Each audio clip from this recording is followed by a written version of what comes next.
Hey, what's up guys? Today, I'll show you a mystery thriller film, A Day. Spoiler ahead, watch out and take care.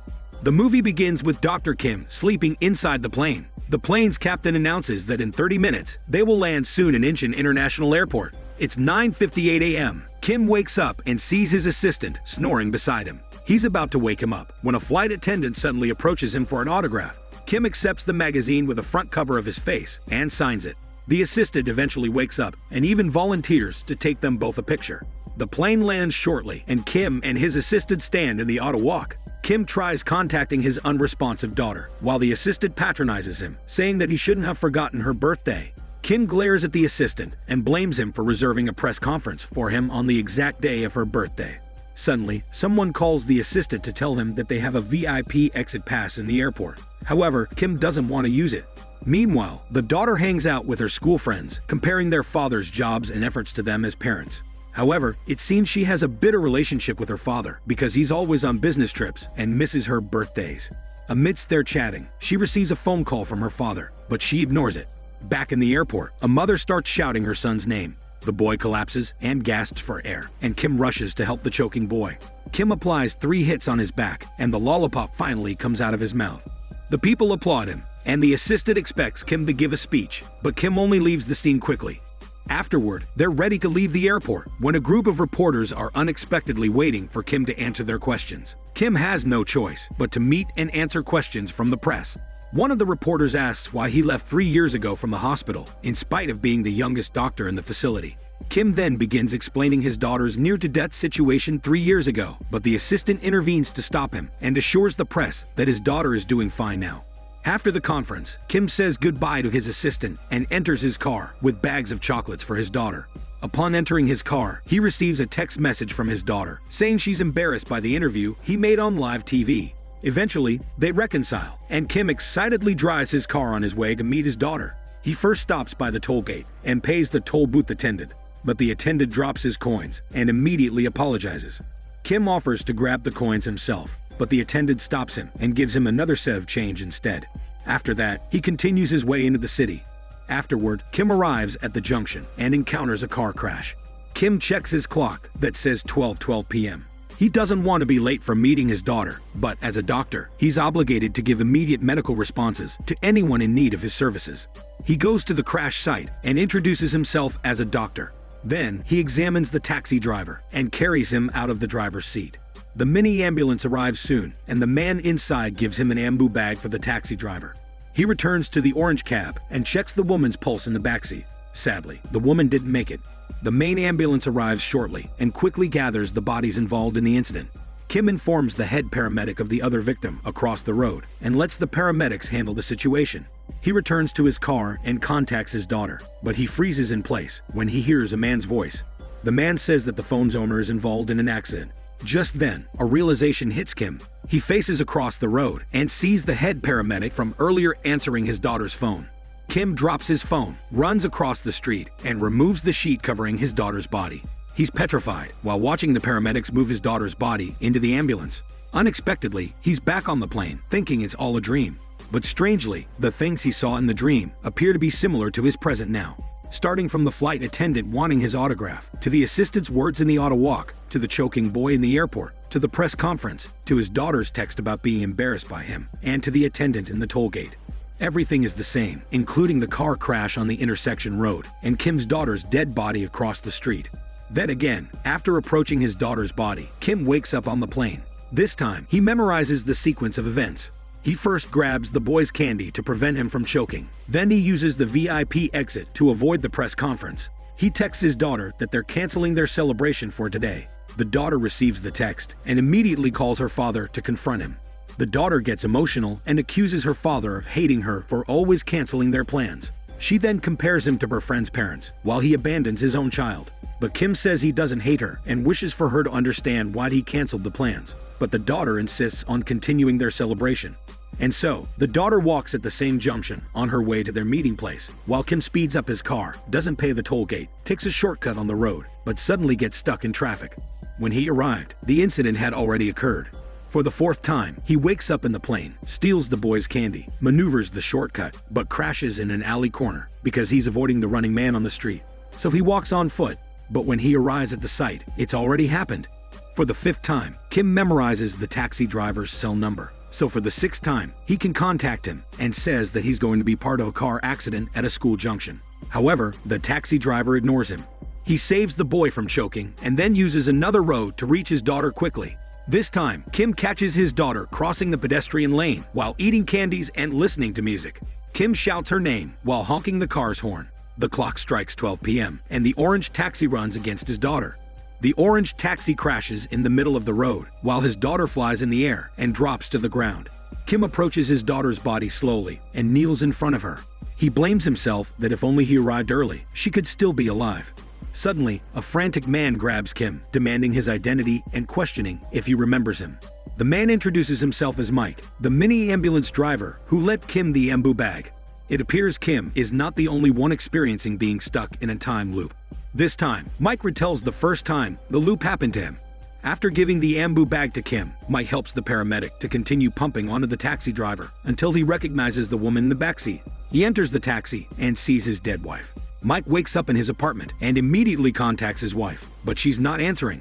So he rides the mini ambulance and arrives at the crash site exactly at 12:04 p.m. He checks the backseat again and comes to realize that everything happening on repeat is not a dream. Again and again, Mike wakes up, trying to contact his wife or prevent her death. But everything still ends up with his wife dead until he sees Kim different from the rest of the people. He observes him and then finally approaches him and says that they both live on the same day over and over again. Kim says the day will end soon because their day resets around 12:30 p.m. So they agree to meet once the day resets so they can formulate a plan. The day resets as expected, and Kim and Mike meet on the side of the construction site. They need to save their wife and daughter if they want to end the loop. Kim then reminds Mike that if his wife didn't ride the taxi, the accident wouldn't happen. Mike must call his wife to prevent her from riding the taxi, but he reasons she never answers his call because they are in a quarrel. So Kim offers to call Mike's wife on the next reset, but if she doesn't answer, he's going to change the meeting place with his daughter in order to avoid the accident. But again, the daughter doesn't answer his father's calls. Still, they need to change everything they can, hoping the day will change. So on the next reset, Kim attends the press conference. He tells his daughter to meet him at the Central Park, 12:30 p.m., and not at the pasta restaurant. Afterward, Kim calls Mike's wife to stop her from entering the taxi. However, it's too late because the wife has called for the taxi and entered inside. Therefore, the accident happens again. Once again, Kim and Mike meet on the construction site. The loop never ends as long as they never save their wife and daughter. So in every reset, they do something new to stop their wife and daughter from dying. This time, Mike goes to the police station with a bloody head, then reports to the police that he's a victim of a hit and run by the orange taxi. The police patrol immediately searches the street for the orange taxi while Mike rests in the police station.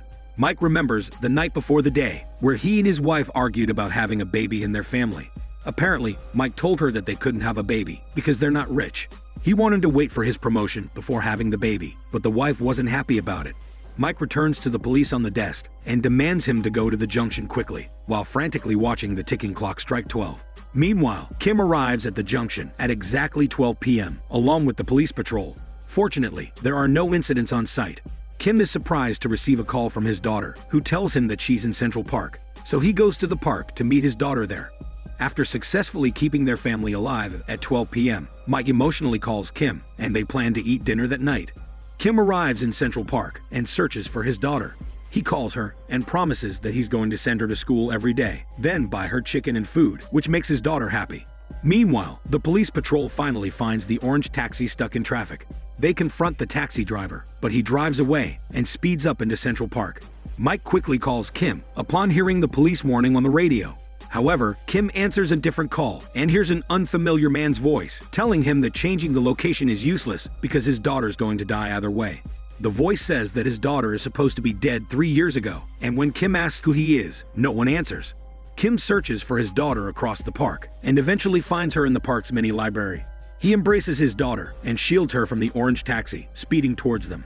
Mike arrives in Central Park and sees both Kim and his daughter dead. Then, he sees his wife's neck is bruised from strangulation.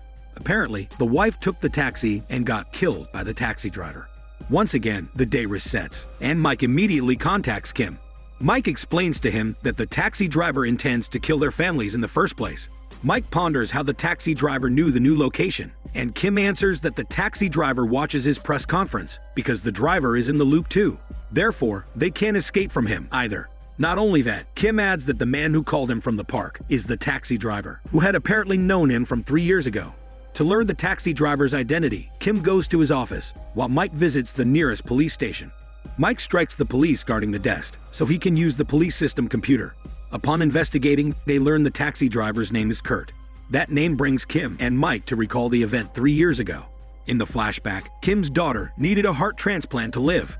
Kim proudly shared with her that she could go home now that she had a heart donor. Unfortunately, his colleague said that the donor suddenly refused to donate the heart, which would leave his daughter only a few days to live. Meanwhile, Mike on the road was busy changing the radio to the point where he almost collided with a car. He swerved the car in time, but accidentally caused the other car to slip and turn. Mike immediately brought the 2 passengers of the turned car, Kurt and his young son, to the same hospital where Kim worked. Back in the present time, police caught Mike after assaulting a police officer. But still, he manages to find Kurt's address just in time before the next reset. On the next reset, Kim visits Kurt's home address, while Kurt is in his orange taxi, waiting for Mike's wife to leave for school. Mike arrives next in Kurt's home and confronts Kim about his unethical act. It turns out, Kim forged an authorization letter for organ donation. Despite Kurt being unconscious, he used Kurt's fingerprint to authorize the donation of Kurt's dead son's heart for Kim's daughter. Mike gets mad at Kim for doing such an unthinkable act, especially when he's a doctor. Meanwhile, Kurt mercilessly kills Mike's wife and Kim's daughter on the road. On the next coming resets, Kurt tries to find where Mike's wife goes during the day, but he fails to obtain new information at all. Kim and Mike regroup again. Kim wants to save Kurt so he can apologize to him, while Mike searches for his wife and plans to kill Kurt for good. Kim brings Kurt to the medical supply room and gives the Jex shots for Kurt's severe allergies. Every time he injects him a dosage, Kim apologizes and reasons with Kurt not to kill his daughter because every father in the world would do anything to save their child. However, Kurt tells him that he's going to kill his daughter at every opportunity he has in exchange for his son's life. Unfortunately, hospital nurses enter the medical supply room and restrains Kim to the ground. Meanwhile, Mike goes to the hospital to visit his wife after learning that she's 3 months pregnant with their child. Afterward, Mike calls Kim to inform him that he has found his wife. They expect the 12:30 p.m. reset, but the time is already 12:50 p.m. Mike wonders why the day isn't resetting. It's because Kurt isn't dead yet after Kim dosed him with a lot of Jext. The nurses tried reviving Kurt, but they failed to save him. After his death, the day resets. On the next reset, Kim finally knows how to stop the loop, so he warns Kurt to run away because Mike is going to kill him, but Mike is already inside the taxi. Mike stabs Kurt with a knife, but he retaliates. As they fight, Kurt accuses Mike of abandoning them after the car incident, but Mike clarifies to him that he brought them to the hospital. Kurt manages to remove Mike from the taxi and drives straight to the school junction to kill Kim's daughter. Meanwhile, Kim races to the junction and drifts his car to protect his daughter from the zooming taxi. The taxi flips in the air, and Kim manages to save his daughter. Their families are now saved, and Kim needs to save Kurt from dying to prevent the day from being reset. While Kim tries to remove Kurt from the crushed taxi, he explains to him that he's the reason why the day keeps resetting, possibly triggered by his hate. After numerous tries of pulling Kurt from the car, Kim manages to save Kurt from Mike, who plans to run the car at them. Kim stops Mike from killing Kurt, but Mike accidentally stabs his heart. Meanwhile, Kurt approaches Kim's daughter and embraces her. They sit beside Kim's car and allow the explosion from the leaked gas to kill them both. The movie ends with the day resetting for the last time. Kurt finally meets Kim's daughter without killing her, and the girl sends a picture of them together to her father. Then, Kim exchanges a box of chocolates with the boy in the airport to keep him from choking. Meanwhile, Mike finally reunites with his wife and tells her that they're keeping their baby girl. Then, Mike unexpectedly receives an apology by text from Kurt. He also suggests naming their baby girl the same name as Kurt's son. As for the girl, Kurt shows her a picture of Kurt's son and tells her that his favorite food is chocolate. She then realizes that ever since the surgery, her favorite treat has become chocolate because Kurt's son is inside her now. At the airport, Kim wants his assistant to admit in the press conference that he committed a serious and unethical act. Kim wants to let everyone know the truth because it's the right thing to do, so Kurt can receive justice for his son's death. This is Daniel CC Movie Channel. Stay safe and enjoy your day.